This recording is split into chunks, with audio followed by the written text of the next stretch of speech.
welcome back to the channel. Thank you all so much for tuning in today. And today, I'm excited. I don't know about you, but I'm excited because we're finally going to be getting into the pumpkin spice pod throwdown from the pods that I talked about in my last episode. Just to give a little bit of a refresher, I did get the pumpkin spice cake capsule in the Virtual line from Nespresso. And again, I've already tried this pod before, but I did want to compare and see how it measures up to two original pods that I bought in that same little fall haul that we talked about in our last episode. One being the original line pumpkin spice capsule. It's supposed to be in a lungo from Nespresso, which, you know, me and lungos have kind of a weird relationship. Not so great relationship, but we'll see how it goes. And then the last one that I have to compare is the pumpkin spice capsule from the Good & Gather Target brand. And all of them basically have the same kind of notes, same sort of intensities, at least from what it looks like at the back of the boxes that I read. So all the same cardamom clove type of flavors for pumpkin spice. The only real difference is kind of the size of the volume of each of these coffees. So I'm intrigued to see which one I like the most and where the pumpkin spice flavor really comes in for each of these pods. So I say we get straight into it, starting with the Virtual line pod pumpkin spice cake capsule. Okay, y'all. The pumpkin spice is pumpkin spicing. Okay, these aromatics are absolutely to die for. They turn me into every Starbucks girly that's ever ordered a pumpkin spice latte in my entire life. So I'm so excited to try this. Again, this is my first time since I bought it last year that I'm gonna be trying it. So let's get refreshed, okay? I've been holding out for you guys. So cheers. Okay. Honestly, it is just so, like, the intensity is just right, okay? The intensity is just right. I could honestly drink it like this. Am I going to? Absolutely not, because I do love my pumpkin spice creamer, and I do like making a cute little cold foam if I'm making it in an iced coffee. But I do think it's just lovely like this. It's nice and creamy.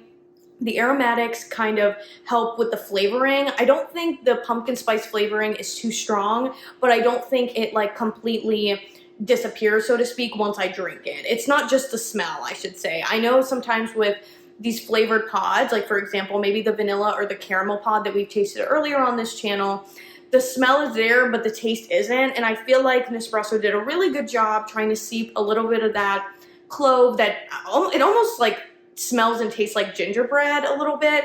That flavor comes across in the coffee. It could be influenced by my sense of smell, of course, as a lot of our tasting is, but I do think that they did a really good job with this pod, and for that reason, I'm going to give it an 8 out of 10. I always think that coffee could be better, especially when it comes to flavored coffee, but it's again, the right intensity. Could drink it just like this, and it would just be the best fall little treat. So that is my opinion of this. I do think, regardless of how it compares to the other pods that we talk about today, I do think you should go out and get this too. Just saying. So my Virtual line lovers, I don't think you can go wrong for this pod, but maybe I'm biased. Okay, now let's get into the pod that I've been a little bit scared for, and that's gonna be the pumpkin spice lungo. So let's face our fears, guys.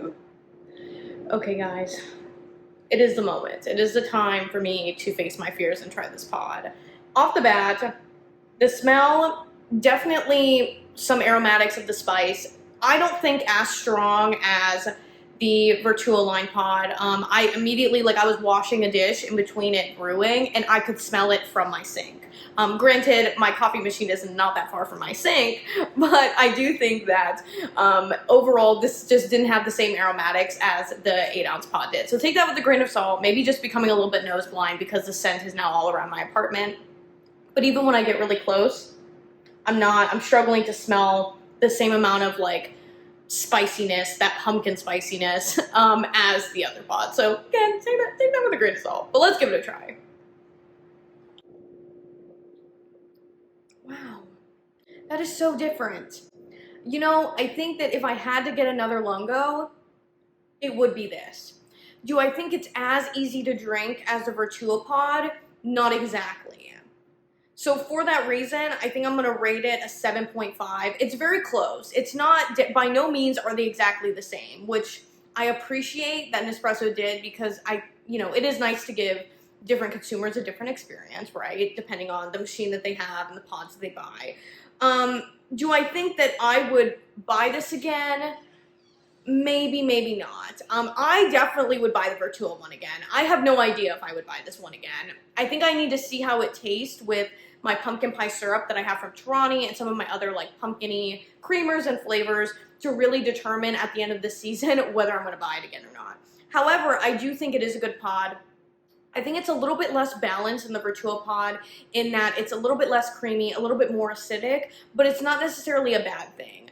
I always think that lungos are a little bit too weak for me, and you do get that like watery kind of taste with this lungo, but it's definitely not, it's more complex and not as weak as I would expect from another type of lungo in the Nespresso line. So I'm actually pleasantly surprised with this, and I think Nespresso needs to keep it up if they want to keep my attention on the lungos. So that's my rating for it, 7.5, and I'm staying right there for now.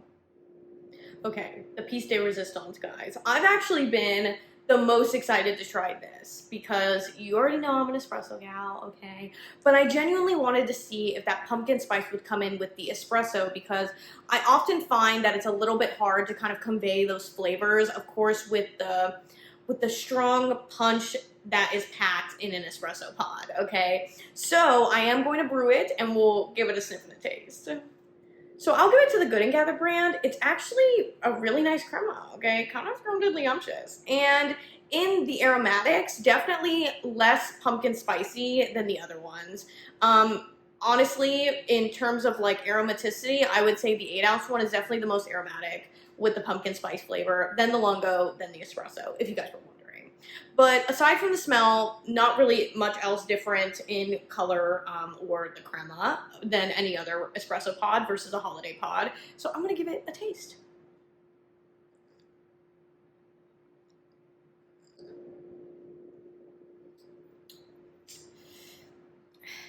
It's kind of acidic, guys. It is very bright, like let's say I would imagine eating a pumpkin would be very bright.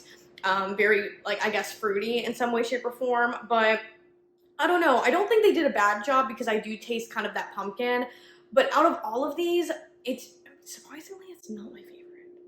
It's not my favorite. But do I think that this would be really good with a pumpkin spice latte? Absolutely. And I think that's kind of the point of it.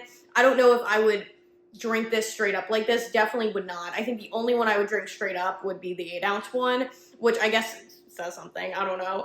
But in terms of this, I'll rate it a 7 out of 10. I'm not like super impressed with it. I think it is good and I can distinguish some holiday flavor, but am I over the moon excited to buy this over again next year? No, I'm just gonna be honest with you. So I'm actually really surprised. This turned out kind of different. I am more of an espresso gal, so I'm very surprised that I actually liked this the least and actually liked the lungo before I liked the espresso. Come on, guys, what day is it? But honestly, I really, really like the Vertuo line pod. I really did. And maybe I divided this channel in that way, shape, or form because I know some of us really like maybe the original line versus the Vertuo line, but I really like the Vertuo line. And I usually don't always favor the Vertuo line over the original line. So this is definitely a different video for me. Okay, well that is all I have for this week's video, and I had so much fun comparing and contrasting these pumpkin spice capsules that I just bought from my last fall haul. But have no fear, y'all. I have some new content coming up in the next couple of weeks. One regarding the new Nespresso N20, that new limited edition, whatever it may be, built over 20 years, big crazy pod that's been released from the original line that's kind of expensive, okay? So let's hope it's worth my money and that I really do enjoy it. I know I'm going to enjoy sharing with y'all, but let's hope I actually rate it well and enjoy it. So I'm so excited to share that with y'all, as well as I bought some Starbucks, the holiday blend pods to review with y'all, and I'm so excited because I haven't tried those before. And then hopefully by the end of the month or going into November, I'll be able to review a little bit more about the Vertuo line machine that I bought because it is coming up on the year that the year mark that I bought it. And I'm really excited to share how this machine has literally changed my life. So yeah, I'm so excited for that coming up. And I hope you guys have a fantastic weekend, and I'll see you guys on the flip side. Bye.